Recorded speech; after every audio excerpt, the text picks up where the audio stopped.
Donc, bienvenue à l'atelier sur les techniques audiovisuelles. Je m'appelle Parker Ma. Voici la première partie de l'atelier et on va tout de suite rentrer donc dans le vif des choses.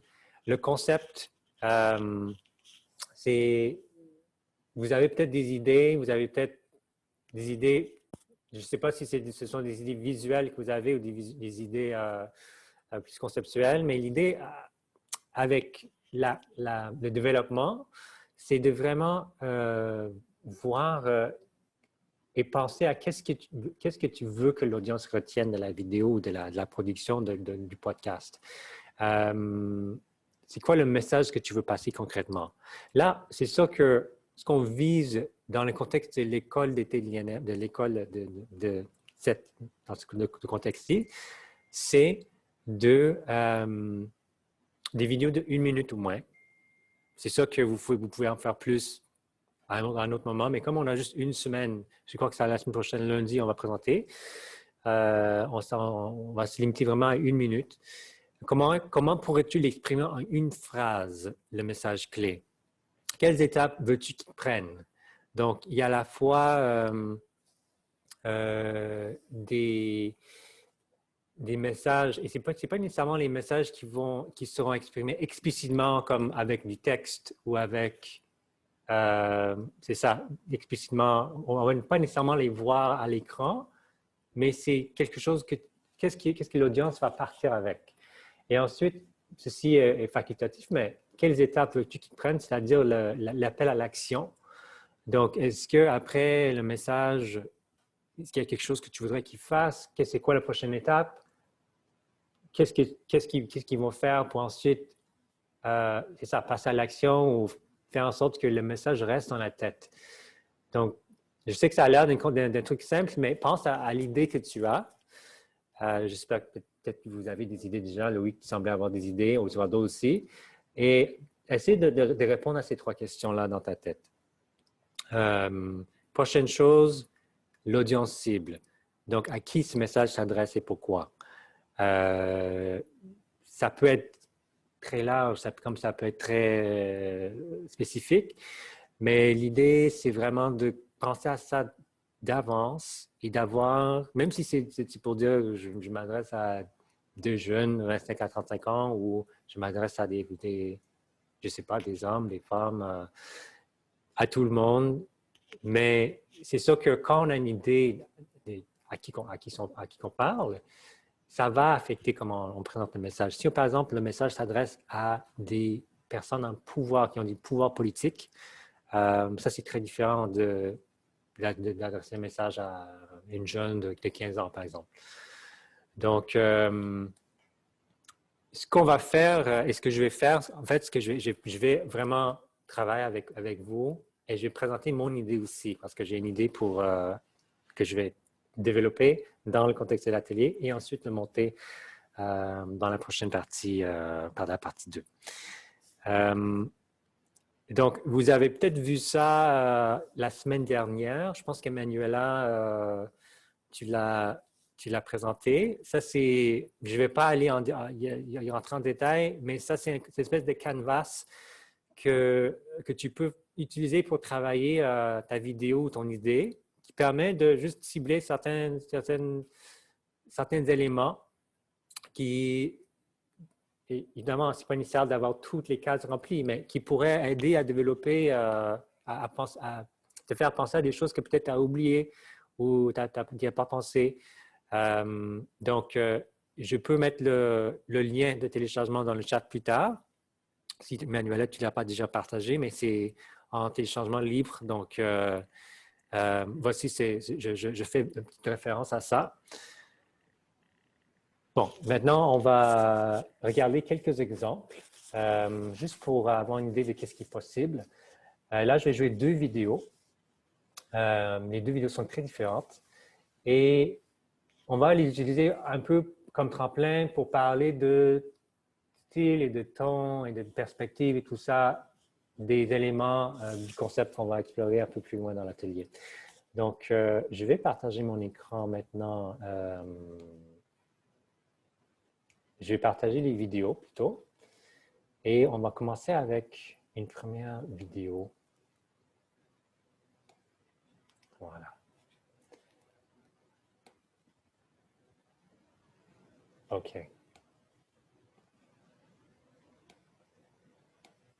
Vous voyez la vidéo, hein? Super.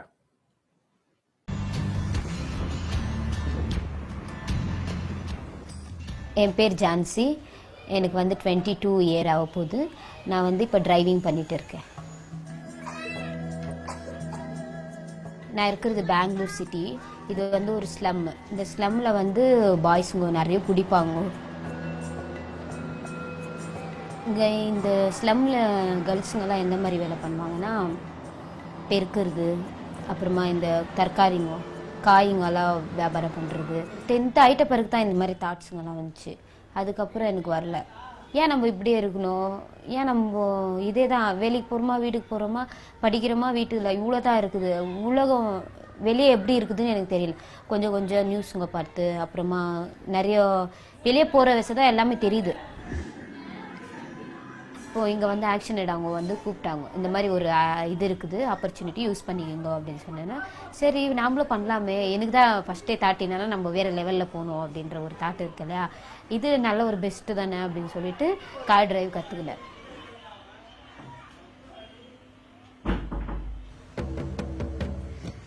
நான் வந்து காலையில் 5:30க்கு இங்கே விட்றேன்.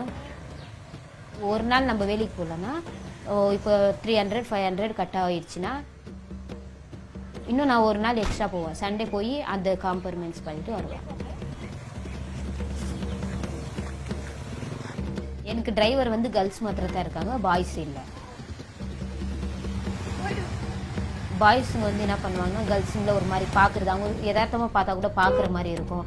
அப்புறமேட்டுக்கு அவங்களுக்கு ஏதோ ஒரு மாதிரி கம்ஃபர்டபுளாக இருக்காது பாய்ஸ் ஓட்டின்னு போனால். இதே கேர்ள்ஸ் இருந்தால் ஓ அவள் ஓட்டின்னு போவாது, நம்மளை பத்திரமா எட்டுன்னு போய் சேர்த்துருவா. ஏன்னா அவ்வளோ ஒரு மாதிரி நம்மள மாதிரி ஒரு பொண்ணு இல்லை.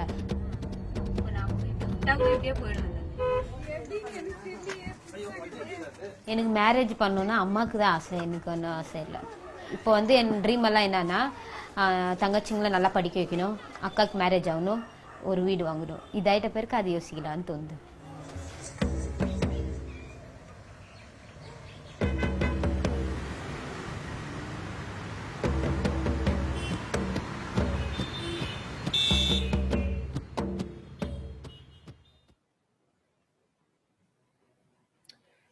OK, fait que ça, c'est un premier vidéo. Et c'est sûr que ça a été fait par deux Joël. C'est fait professionnellement, mais il faut pas trop, il faut pas trop se coincer sur la production. Parce que l'idée, ce que je voulais vous montrer, c'est que c'est un portrait. C'est un portrait d'une femme qui fait peut-être une job qui n'est pas tellement commun pour des femmes, surtout dans le contexte dans le contexte sociétal. Donc, c'est un portrait. Ils ont fait une entrevue, puis ils ont pris des prises d'elle en train de travailler et d'elle dans son environnement. C'est assez simple que ça.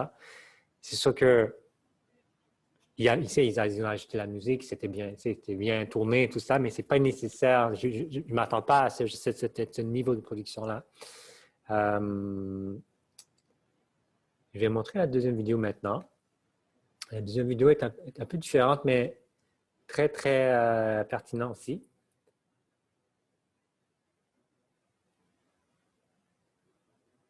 Oh, OK.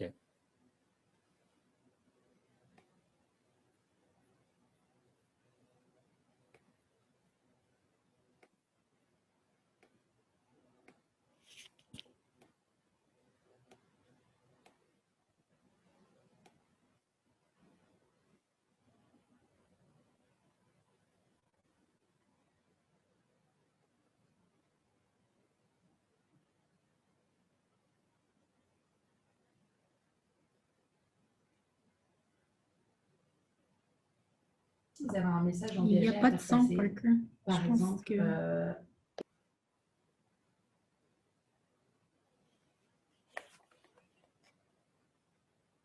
Oui, je vois ça.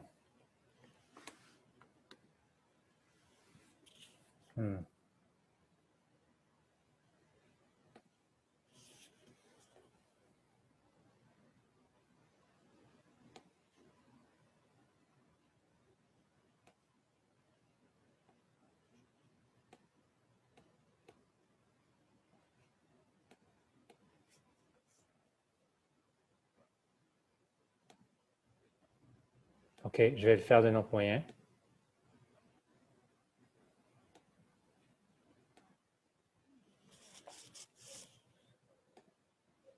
Je suis une femme qui s'oppose à la domination de tout type.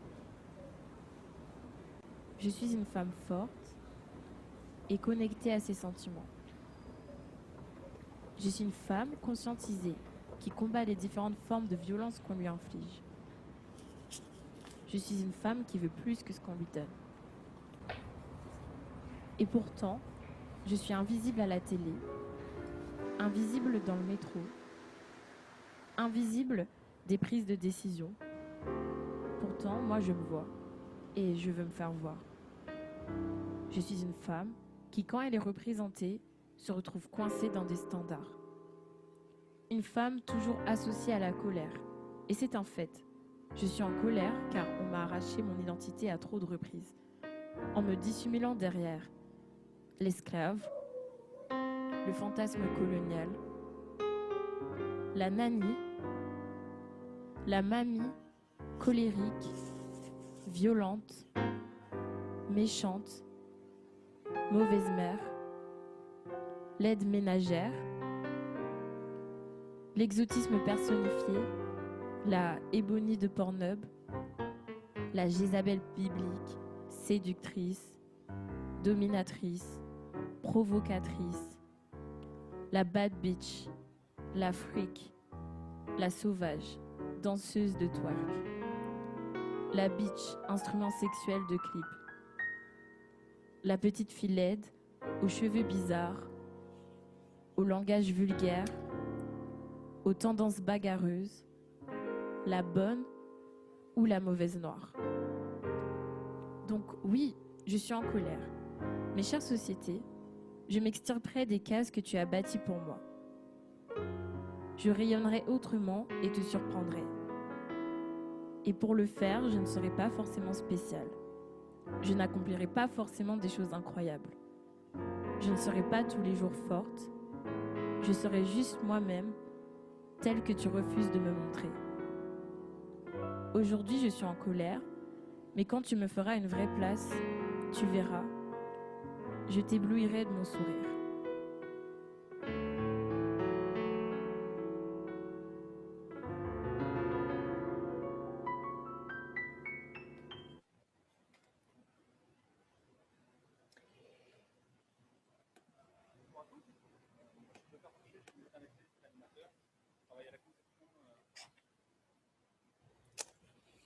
OK, j'ai repartagé mon écran d'ordi.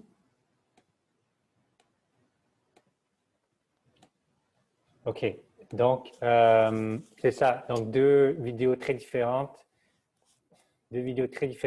Et la deuxième, je l'aime bien parce que c'est une vidéo qui est faite juste avec les moyens de bord, avec son cellulaire. Elle a pris des images d'elle en train de voyager dans le métro. Il y avait des images qu'elle a prises d'Internet. Elle se montrait aussi vulnérable. J'aime ça. Et aussi, c'était très personnel son récit. C'était tout simplement une réflexion comme un peu dit à haute voix et raconté avec beaucoup d'authenticité. Donc ça aussi, c'est très percutant. L'autre vidéo, ça marche pour un certain contexte et la deuxième vidéo également. Donc ça dépend vraiment de où vous vous trouvez, dans quel état d'esprit, qu'est-ce que tu veux transmettre, si tu veux te montrer toi-même, si tu ne veux pas te montrer. Donc, voilà, je montre deux vidéos un peu à deux côtés opposés du spectrum. OK. Maintenant, on va passer à vraiment parler du format. Donc, en termes des idées que vous avez, là, je parlais des vidéos, j'ai montré des vidéos jusqu'à présent, mais c'est sûr que ce n'est pas la seule façon de présenter. Il y a également le format vlog, donc qui est vraiment où on va nous voir à l'écran, puis on parle à l'écran comme si on faisait un récit ou un monologue sur un certain sujet. Ça marche très bien. Image avec texte, donc c'est une image qui est accompagnée de texte à part l'image, donc le texte n'apparaît pas dans l'image, mais qui est à côté. Texte en image, ça signifie quand le texte est vraiment dans l'image. Donc, c'est un format qui est très populaire sur Instagram, par exemple. Je pense à un Instagram de Survivor Stories ou tout autre feed où on voit vraiment les récits écrits, mais dans une image. Et c'est une autre façon de fonctionner. Série d'images avec texte, aussi très populaire sur Instagram. Vidéo avec texte, combinaison de vidéo avec image. Il y a aussi audio, balado, mini-podcast, donc utiliser exclusivement le format audio. Il y a beaucoup de choses que vous pouvez faire. Là, je vais parler des aspects du style. Et quand je parle de style, pour moi, il y a 4 piliers, on pourrait dire, dans le ton, l'esthétique, le point de vue et le type. Donc, je vous invite à réfléchir à les différents types de ton, d'esthétique, point de vue, de type que vous pouvez penser. Il y a, par exemple, le ton comédique, sérieux, intime. Je pense que la vidéo, encore une fois, qu'on vient de voir, est plus intime. La première a été sérieuse. Donc, pensez à comment, tu sais, cet aspect un peu intangible de comment les informations sont présentées en termes d'humour. L'esthétique, est-ce que c'est artistique? Est-ce que c'est vraiment plus comme une vidéo d'actualité? Est-ce que c'est fait maison? Est-ce que c'est minimal avec un minimum de setup, de titres? Donc, ça aussi, ça peut contribuer largement à comment le message est reçu. Le point de vue, c'est sûr qu'il y a la première personne, chose qu'on a vu un petit peu avec la deuxième vidéo de Candace, qui d'ailleurs une ancienne participante au programme d'Oxfam. Deuxième personne, c'est-à-dire que tu parles en tu. Biaisé versus non biaisé, là je parle est-ce que tu parles en tant que source objective d'informations qui sont généralement acceptées ou est-ce que tu parles en tant que avec ton opinion? Le type de production, donc documentaire, ça ressemble beaucoup à ce qu'on a vu dans la première vidéo. On documente, on ne se met pas à l'écran. On filme, on observe et on prend ce qui est là. On ne va pas nécessairement intervenir pour dire est-ce que vous pouvez dire ça, est-ce que vous pouvez dire ci. Les confessions, ça c'est assez facile à comprendre. Entrevue peut aller avec documentaire, mais pas nécessairement la même chose. Ça peut être purement entrevue. Ça marche très bien avec le format podcast également. Opinion, ça va très bien avec le format vlog, à mon opinion aussi. Donc, il y a toutes sortes de styles et de type, point de vue, esthétique, ton. Tu peux faire en sorte qu'une idée, peut